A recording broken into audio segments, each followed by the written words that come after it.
করে মই নাজানো এইটো চন্দন ব্ৰহ্ম কেণ্ডিডেট হ'ব পাৰে তেনেকুৱা চৰ্চা ক'ৰ পৰা আহিছে মই নাজানো। खुलुमबाय आंनि नामा क्रिस्टिना दैमारी आङो दिल्लीयाव थांनानै इन्टारनेशनेल फेशन श'आव उइनार जाबोनो हादों। खुलुमबाय रायजोफोर नोंथांमोना थाम्बनेल आरो इन्ट्र' भिडिअ नायनानै मिथिखाबाय जानांगौ नङा होमबा आं मानि सोमोन्दै भिडिअ लानानै फैदों रायजोफोर गुबै आयदायाव थांनायनि सिगां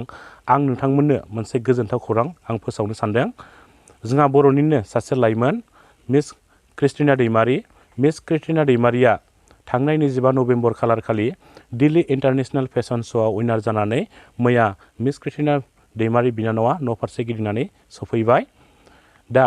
नोंथांमोना मिस क्रिस्टिना दैमारिनि फेशन देखायनायखौ नोंथांमोना ससे नायनानै लाग्रोदो।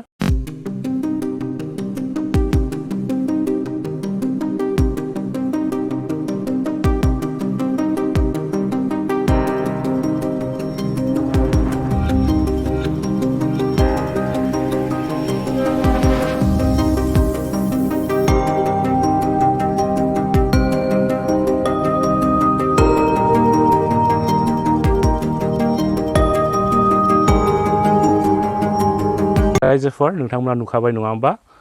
मिस क्रिस्टिना दैमारिया जोंनि बर' हारिनिनो ड्रेस गाननानै दिल्लीफोर बायदियाव दिनै फेशन देखायनानै बिथाङा उइनार जानानै फैनो हाबाय फैबाय थानाय समाव मोनथिनो मोन्दों मिस क्रिस्टिना दैमारिया थाइलेण्डआवबो आरो बिदिनो बादायलायहैगोन मिस क्रिस्टिना दैमारिनि फुल भिडिअखौ नायनोब्ला आंनि बे भिडिअनि डिसक्रिपसनाव आं लिंक होनानै दोननाय दङ नोंथांमोना लिंकआव थुनानै होब्लानो मिस क्रिस्टिना दैमारिनि बे भिडिअखौ नोंथांमोना नायनानै लानो हागोन आरो बेजों लोगोसेनो रायजोफोर दासान्दि ससियेल मिडियायाव ओरैबायदि भाइरेल जागासिनो दङ जोबोद लाजिथावना नङा होमबा भूमिका आरो इन्टारटेनमेन्ट बिसोर सानैनि भिडिअआ ओरैबायदि भाइरेल जागासिनो दङ दिनै आं ओरैबायदि लासिंसिं जादोंना रायजोफोर आंनि फिसाजोआ मबाइलखौ लादों रिल्स खालामनो फेसबुकखौ खुलिनाय लोगो लोगोनो बिसोरनि भाइरेल भइस रेकर्डआसो दिनै गाबग्रोदों आंनि मबाइलाव दिनै ज'नो जोंनि न'खरनि गासिबो जमा दंजोबोमोन साहा लोंलायगासिनोसो दंमोन जोङो बेवहायनो बे भूमिका आरो इन्टारटेनमेन्टनि जिथु भाइरेल रेकर्ड बेसो दिनै फेसबुकआव फैग्रोना होदों दिनै ओरैबायदि लासिंसिं बेफोरबायदि गाज्रि भइस रेकर्डफोरखौ मानो भाइरेल खालामो दिनै बेनि अनगायै गुबुन गैलामोन नामा भाइरेल खालामनो दिनै बेफोरबायदि गाज्रि भइस रेकर्डफोरखौ दिनै ससियेल मिडियायाव शेयार खालामनानै मा मोनो दिनै बेसे लासिंसिं बाथ्रा दिनै फेसबुकखौ जों गिदिर मानसियाल' नाया उन्दैनिफ्राय लानानै गिदिरसिम बोरायसिम दिनै फेसबुकखौ नायग्रा जाबाय दिनै माखासे गोनां खौरांखौबो फेसबुकआवसो मोनग्रोयो बिनिखायनो दिनै गाज्रि भइसफोरखौ मानो शेयार खालामनांगौ जाखो दिनै बेसे लासिंसिं आंहा बेवाइ दङ फंबाय दङ बिमा बिफा दङ जों साहा लोंगासिनोसो दंमोन दिनै बिनि अनगायै आरो गुबुन गैला नामा भाइरेल खालामनो दिनै मोजांखौथ' भाइरेल खालामखाया नङाना रायजोफोर मोजां खामानि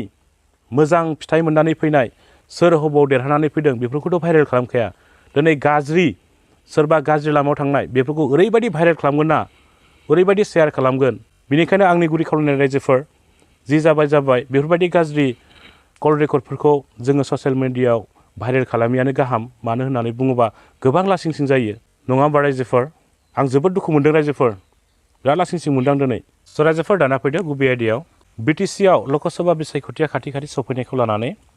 गोबां राजखान्थियारिनि दैदेनगिरिजों लोगोसे सोद्रोमाफ्रानो गावजों गाव सोंखारिलायनाय गावजों गाव बाथ्रा दान्थेलायनाय बेफोरबायदिखौ जोङो ससियेल मिडियानि गेजेरजों जोङो नुबोगासिनो दङ आरो खोनाबोगासिनो दं नङा होमबा रायजोफोर नाथाय जोङो बिपिएफ हान्जानि मावफुं सोद्रोमा चन्द्रन ब्रह्म सारखौ जोङो दासिमबो ससियेल मिडियानि गेजेरजोंबो नुनो मोनाखै आरो बिथांनि बिबुंथि होनायखौबो जों दासिमबो खोनानो मोनाखै नङा होमबा थारैनो बिपिएफ हान्जाजों चन्द्रन ब्रह्मजों सोमोन्दोफ्रा गावस्रालायमारबाय नामा थारैनो गावस्रालायमारदोंब्ला आंनि साननाय बायदिब्ला बिपिएफ हान्जानायाव एसेबाबो खहाखौ फैगोन आं नुहुरदों मानो होननानै बुङोब्ला दिनै बिपिएफ हान्जाखौ दानायाव चन्द्रन ब्रह्म साराबो मैखोम बाहागो लादोंमोन आरो बिथांमोनानो बिपिएफ हान्जाखौ दादोंमोन नङा होमबा दिनै बिपिएफ हान्जाजों लोगोसे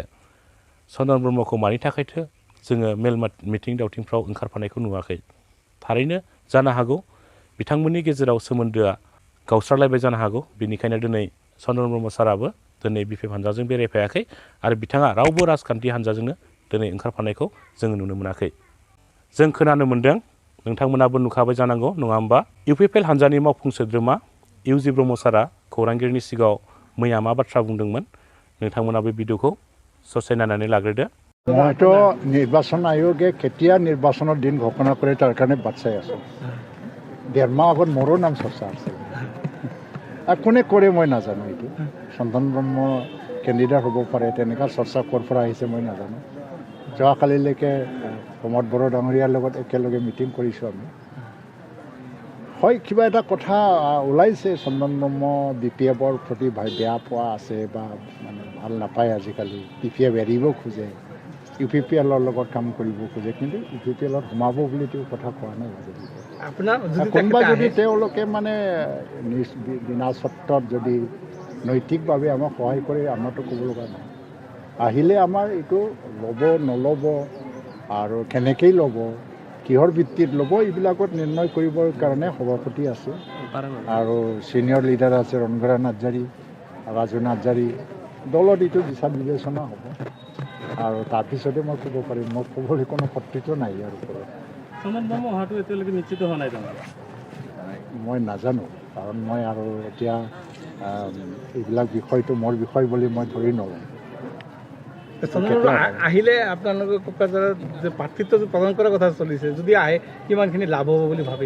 প্ৰাৰ্থিত্বৰ কথা প্ৰদান আমাৰ দলৰ মাজত চলাই নাই মই যোৱাকালিলৈকে প্ৰমোদৰ লগত কথা পাতিছোঁ এই প্ৰাৰ্থিত্ব দিয়াৰ কথা মই শুনাই নাই তেওঁ কোৱাও নাই তেওঁ যদি বিনা চৰ্তত যদি প্ৰথম মানে UPPLক সেৱা কৰিব বিচাৰিছে ইয়াত ক'ব লগা একো নাই কিন্তু মানে প্ৰাৰ্থিত্ব প্ৰদানৰ কথা দলৰ মজিয়াত বা কোনো নেতাবিলাকৰ মাজত আজিলৈকে আলোচনাই হোৱা নাই মোৰ লগতে আলোচনা হোৱা নাই যদি হোৱা হ'লে যোৱাকালি ক'লেহেঁতেন যোৱাকালি আমি তামোলপুৰত আছিলোঁ আৰু কথাটো হৈছে কি নিৰ্বাচনৰ আগে এইটো এইবিলাক কথাটো বাহিৰত ওলায় চন্দন ব্ৰহ্ম নিজেই কোৱা নাই UPPLত মানে জইন কৰিম বুলি কোনোদিন কোৱা নাই ক'ৰবাত লগ পাইছে কাৰোবাৰ লগত ব্যক্তিগত আলোচনা কৰিছে আমাক বেয়া পোৱাৰ কথা কৈছে আৰু লাগিলে UPPLক সহায় কৰিম বুলি কৈছে সেইবিলাক কথাৰ ওপৰতে আমি দলীয় সিদ্ধান্ত ক'ব নোৱাৰোঁ যদি চন্দন ব্ৰহ্ম আহে UPPLৰ লাভান্বিত হাইপথেটিকেল এইটো আৰু হাইপথেটিকেল বিষয়ৰ ওপৰত কিমান আলোচনা কৰিম মানুহ আহিব মানে কিয় লাভ নহ'ব চন্দন ব্ৰহ্মৰ ভোটটোতো অন্ততঃ এটা হ'লেও আমাৰ প্লাছ হ'ব না কিন্তু এই বুলি দলীয় পৰ্যায়ত সিদ্ধান্ত লোৱা এটা ষ্ট্ৰেটেজিক বিষয় আৰু তাত কৰ্তৃত্ব অকল সভাপতি আৰু দলীয় বিষয়ববীয়াৰে আছে रायजोफोर नोंथांमोना भिडिअखौ नायनानै मिन्थिखाबाय आरो बुजिखाबाय नङा होमबा बिथाङा खौरांगिरिनि सिगाङाव मा बिबुंथि होदों थारैनो बिथां बुंनाय बायदिब्ला UPPL हान्जाजों सिंजों एबा सिङारि सोमोन्दोखौ चन्दन ब्रह्म सारा लाखिदों नामा थारैनो चन्दन ब्रह्म सारा BPF हान्जाखौ नागारनानै UPPL हान्जायाव हाबफैयोब्ला BPF हान्जाया माबाफोर खहाफोर जाबाय बायनोबो हागौ होननानै आं सानदों मानो होननानै बुङोब्ला दिनै BPF हान्जानि मावफुं सोद्रोमा मानगोनां चन्दन ब्रह्म सारानो जुदि गावनि थाखानाय हान्जाखौ नागारनानै UPPL हान्जायाव हाबफैनाय लोगो लोगोनो थारैनो चन्दन ब्रह्म सारखौबो मोजां मोनग्रा बहुत गोबां रायजो राजाफोर थायो बे रायजो राजाफ्राबो चन्दन ब्रह्म सारजों लोगोसेनो UPPL हान्जायाव फैफागोन बायदिखौ आं नुहुरदों रायजोफोर आंनि साननाय आंनि थौलेट गोसोजों साननानैसो आं बे बाथ्राखौ बुंदों रायजोफोर नोंथांमोननि माबाफोर गोरोन्थि बुंफ्लांदोंबा आंखौ निमाहा होबानो जाबाय नाथाय रायजोफोर आंनि साननाय बायदिब्ला जोंहा बर'आनो मोननै राजखान्थि हान्जा दंखायो मोनसेया जाबाय BPF मोनसेया जाबाय UPPL बे मोननै हान्जानि गेजेराव जायखिजाया बबे मोनसे पार्टिखौ देरहाहोयो बे रायजो राजाफोरनिसो खोथा खिन्थु जोंनि बर'निनो थाखानाय मोननै राजखान्थि हान्जानि गेजेराव जायखिजाया मोनसे हान्जाखौ देरहाहोथारनाया जोंनि बर'फोरनि थाखाय गोनांथार होननानै आं सानो मानो होननानै बुङोब्ला जोङो बे मोननै हान्जानि गेजेराव मोननैखौबो जोङो फेजेननानै लायोब्ला जुदि नेशनेल पार्टिया BTCखौ सालायनांगौबा जोंनि बर'नि माखासे पावार एन्ड फांसनफ्रा जोबस्रांलांगोनखौ आं सानो रायजोफोर बिनिखायनो आंनि साननाय बायदिब्ला बर'आनो मोननै राजखान्थि हान्जा थाखानाय हिसाबै जायखिजाया मोनसेखौ सापर्ट खालामनानै देरहाथारनाया जोंनि बर' हारिनि थाखाय गोनांथार होननानै आं सानो रायजोफोर स' रायजोफोर आंनि दिनैनि भिडिअ बेखिनियानोसै आंनि भिडिअ बुंनायफ्राव माबाफोर गेना गोरोन्थिफोर जादोंब्ला आं सासे बर' फिसा हिसाबै आं नोंथांमोननिफ्राय निमाहा मोनगोन होननानै आं आसा खालामबाय आरो बेजों लोगोसेनो नोंथाङा आंनि बे चेनेलाव गोदानै फैदोंब्ला अन्नानै नोंथाङा आंनि बे चेनेलखौ साबस्क्राइब खालामना लादो आरो खाथियाव थानाय बेल आइकन नटिफिकेसनखौ अन खालामनायजों लोगोसे लाइक आरो शेयार कमेन्ट खालामनो दाबाव रायजोफोर नोंथांमोना भिडिअखौ नायो कमेन्टखौ खालामा स' रायजोफोर एसेनोसै जै बर' हारिनि